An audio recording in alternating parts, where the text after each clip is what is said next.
Ganga versus मंगा। गर्भवती बहू, सौतेली सास का हिंसा।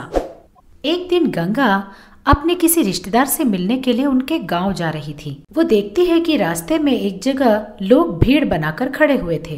ये देखकर मन में सोचती है, ये क्या, यहाँ इतनी सारी भीड़ क्यों है? पता नहीं क्या हुआ होगा।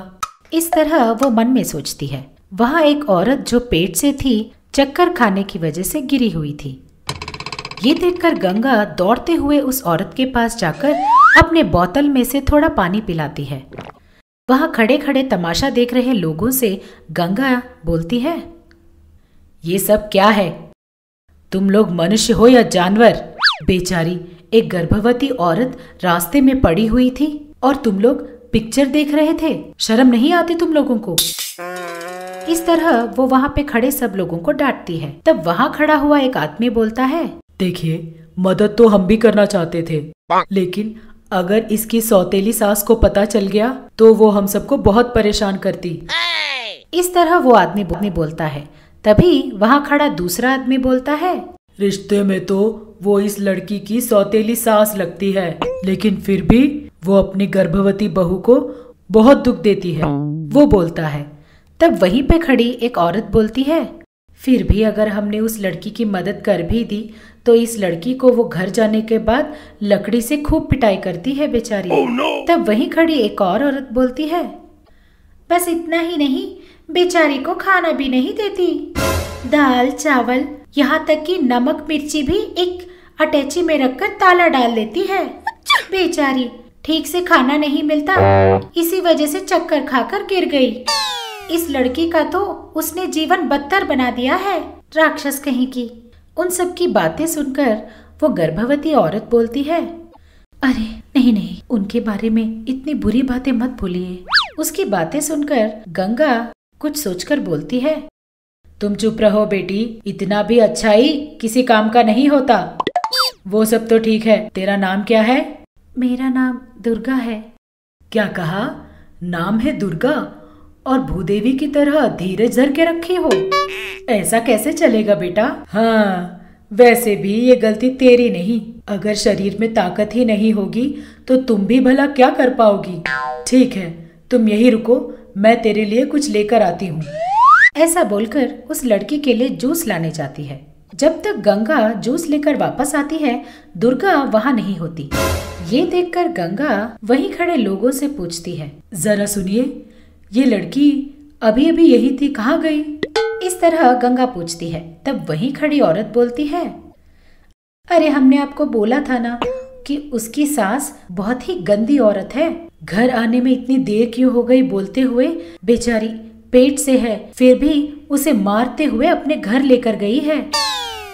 इस तरह वो औरत बोलती है। ये सुनकर गंगा का मन पिघल जाता है। वो मन में सोचती है, अरे रे बेचारी, कम से कम जूस भी नहीं पी पाई। हाँ, ऐसा नहीं, उसकी सास को मुझे कुछ न कुछ करके सबक सिखाना ही पड़ेगा। ऐसा सोचकर वो सीधे दुर्गा के घर के लिए चली जाती है। वहाँ दुर्गा अपनी सास से मार खाकर रोते हुए बैठी थी। ये देखकर गंगा बहुत दुखी हो जाती है। उसे दुर्गा के सास पर बहुत ज्यादा गुस्सा आता है। वो तुरंत दुर्गा के पास जाकर उसे जूस पिलाते हुए बोलती है, अरे रे बेचारी, तुम पेट से हो, फिर भी उसने तुम्हें किस हाथ से मारा? वो सब छोड़ो, पहले ये जूस पी लो।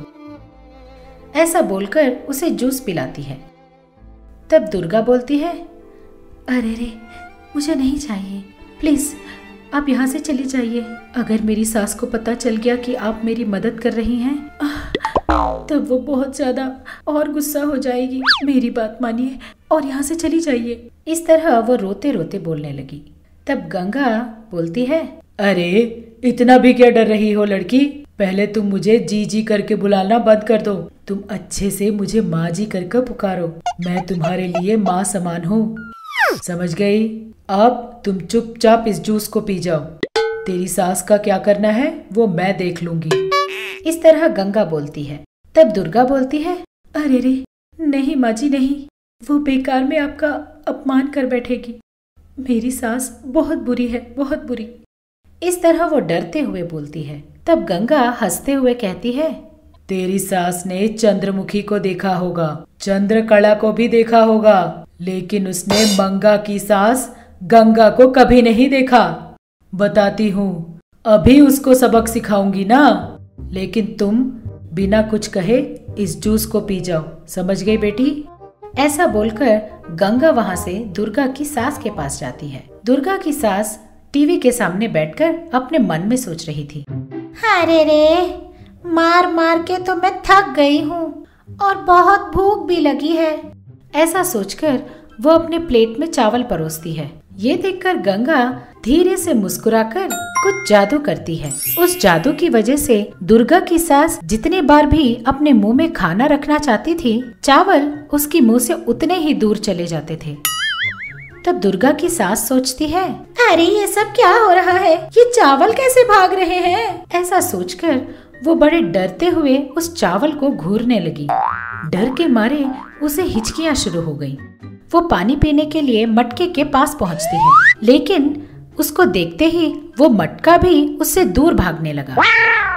इससे वो और भी ज्यादा डरने लगी। किसी भी तरह पानी पीने के लिए वो उस घड़े के पीछे भागने लगी। इस तरह उसके पीछे दौड़ते दौड़ते वो उस मोहल्ले के अंत तक पहुंच जाती है। वहां पहुंचते ही वो घड़ा अचानक से ऊपर उड़कर फिर से धड़ाम से नीचे गिरकर टूट जाता है। इसकी वजह से उस घड़े में रखा पूरा पानी जमीन में चला जाता है। इधर दुर्गा की सास भागते भागते थक चुकी थी, लेकिन उसकी हिचकियां बंद नहीं हुई। पीने के लिए पानी भी नहीं। वो वहां से गुजर रहे हर आदमी से पानी मांगने लगी। ओ भाई, बड़ी प्यास लगी है, मुझे थोड़ा पानी पिला दो भाई। इस तरह वो सबसे पूछती रहती है, लेकिन उन सबको इस औरत के बारे में पूरी बात पता थी। इस वजह से सब लोग वहां से भागने लगते हैं। कोई भी उसकी मदद करने के लिए नहीं जाता। इस तरह वो सबसे पानी मांग मांग कर थक गई और रोने लगी। तब दुर्गा अपनी सास को पानी पिलाती है। तब दुर्गा की सास को इस बात का एहसास होता है कि उसने दुर्गा को कितना सताया था। वो तुरंत दुर्गा को गले लगा लेती है और बोलती है, मुझे माफ कर दो बेटी, मैंने तुम्हें बहुत सताया। वो बोलती है। तब वहाँ गंगा आकर बोलती है, हमारा जीवन अपने अच्छे कर्मों की वजह से ही चलता है। तुम अपनी बहू को खाना भी ढंग से नहीं देती थी, इसीलिए जो खाना तुम खाना चाहती थी वो तुम खा नहीं सकी। तुम गांव भर में लोगों पर चिल्लाती रहती थी, इसीलिए वो लोग तुझे पानी पिलाने के लिए भी डर गए थे। इसीलिए बड़े बुजुर्गों ने कहा है कि जैसी करनी वैसी भरनी। मैंने ये सब तुम्हें सबक सिखाने के लिए ही किया है। कम से कम अब तो तुम्हारी समझ में आया ना, वरना पिक्चर फिर से दिखाऊं। इस तरह गंगा बोलती है। ये बात सुनकर दुर्गा की सास दुखी मन से बोलती है, नहीं नहीं, अब मुझे सारी बात समझ में आ गई। फिर कभी भी मैं अपनी बहू को नहीं सताऊंगी, गांव वालों से भी अच्छे से पेश आऊंगी। इस तरह बोलती है। उस दिन से दुर्गा की सास दुर्गा को बड़े ही प्यार से देखभाल करती है और गांव वालों से भी बहुत अच्छी तरह पेश आने लगी। गंगा चूल्हे पर खाना रखकर जाकर टीवी पर सीरियल देख रही थी।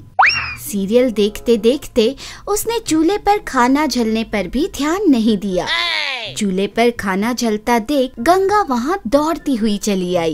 ये क्या, खाना जलकर इतनी बदबू आ रही है और तुम सीरियल देख रही हो? क्या तुम इस दुनिया में हो? कहते हुए मंगा को हिलाने लगी। ठहरो सासू माँ, ये सीरियल बहुत इंटरेस्टिंग है। 6 महीनों से देख रही हूँ। ये औरत जाकर दरवाजा खोलेगी या नहीं, ये मुझे देखना है। ये सुनकर गंगा ने कहा, ठीक है, ये सब तो चलता रहेगा, लेकिन खाने का क्या? यही तो परेशानी है सासू माँ। आपका बेटा और ससुर जी खाना खाने के लिए अभी खेत से आते ही होंगे। तुम्हारे ससुर का तो पता नहीं, पर मेरा बेटा भूख लगने पर रुकने वाला नहीं है। हो, अब क्या करना है मुझे अच्छे से पता है। कहते हुए अपने पुराने बक्से से एक माइक्रो ओवन लेकर आती है। ये देखकर मंगा चौंक जाती है। उतने में ही खेत से रवि और उनके ससुर जी लौट आते हैं। अरे मुझे बहुत भूख लग रही है, जल्दी से खाना दे दो। अगर हम इस माइक्रो ओवन में खाना पकाएंगे फिर भी इसे पकने में 10 मिनट लगेंगे। अब क्या करेंगे? कहकर परेशान होने लगी। देखो, तुम परेशान मत हो, ये जादुई माइक्रो ओवन है। इसमें तुम्हें जो सब्जी पकानी हो बस उसका नाम लिखकर इसमें डालने पर तुम जो भी लिखकर डालोगी वो गर्मा गर्म पक जाएगा। कहते हुए कागज के टुकड़े पर राइस लिखकर ओवन में डालती है। इतने में ही ओवन खोलने पर गरम खाना तैयार हो गया। इसी तरह बाकी चीजें भी नाम लिखकर डालने पर पककर बाहर तैयार आती है। सासू माँ, आप मुझे ये माइक्रो ओवन तोहफे में दे दो ना। तुम्हें अगर मैं ये दूंगी तो तुम तो मेरे लिए ही बड़ी परेशानी बन जाओगी। इसे तुम्हें देने पर तुम इस घर में चूल्हे को जलने ही नहीं दोगी। सुनिए ना सासू माँ, कसम खाकर कहती हूँ, सिर्फ रविवार को ही कुछ स्पेशल बनाने के लिए इसे इस्तेमाल करूंगी। इसे दे दो ना, कहकर विनती करने लगती है। ठीक है कहकर गंगा उसे माइक्रो ओवन दे देती है और सिर्फ रविवार को इस्तेमाल करने के लिए कहती है। लेकिन मंगा उसका इस्तेमाल हर रोज करने लगती है। एक दिन खाना ना बनने पर गंगा ने मंगा से पूछा, अरे बहू, सुबह से दोपहर होने लगी, अभी तक तुमने खाना नहीं बनाया? उतने में ही आराम से बैठी हुई मंगा ने कहा, बना लेंगे सासू माँ, क्या परेशानी है। उस माइक्रो ओवन में चिट्ठी लिखेंगे और डालेंगे तो गर्मा गर्म खाना मिल जाएगा। हम ये काम तो किसी भी वक्त कर सकते हैं ना। तुम्हें अब कुछ नहीं महसूस होगा, कहते हुए चली जाती है। सभी लोग खाना खाने बैठ जाते हैं। मंगा उस माइक्रो ओवन में हैदराबादी दम बिरयानी कहकर एक चिट्ठी पर लिखकर डाल देती है, लेकिन ओवन में से कुछ भी बाहर नहीं आता। तभी उसका पति कहता है, खाने के लिए बैठकर 10 मिनट हो गए हैं, आज खाना खिलाओगी या नहीं? मंगा परेशान हो जाती है। तभी गंगा हंसते हुए अंदर आती है। क्या हुआ, ओवन काम नहीं कर रहा है क्या? कैसे करेगा,